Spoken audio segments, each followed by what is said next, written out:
Recently Pahalgam incident হোৱাৰ পিছত পাকিস্তানে যে নিৰ্লজ্জভাৱে টেৰৰিষ্ট দ্বারা আমার যে একটা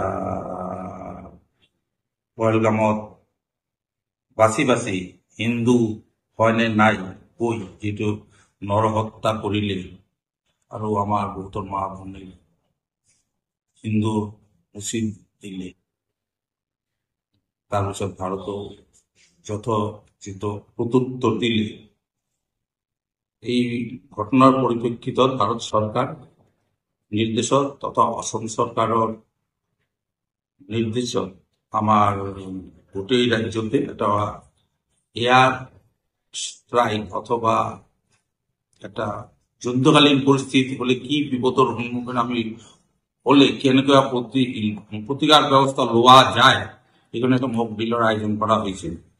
আমি বঙ্গাইগাঁও মিউনিসিপালিটি এরিয়াত যোৱা 16 তাৰিখৰ পৰা এইটো কৰিছো।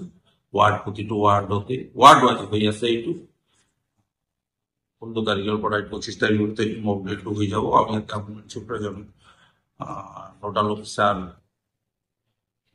দিয়া হয়েছে।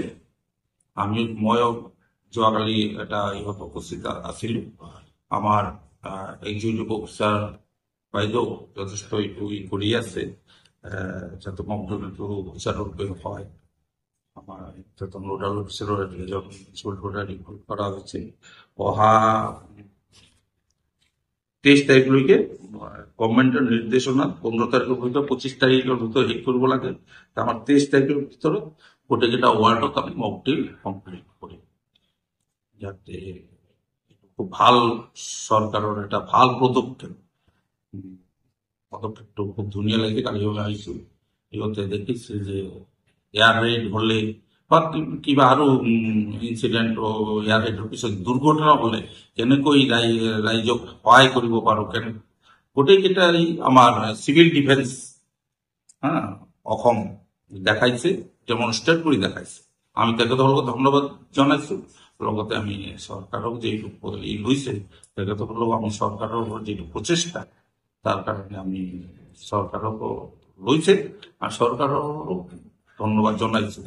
লগতে সিভিল ডিফেন্স বঙাইগাঁও তেখেতসকলক ধন্যবাদ জনাইছো।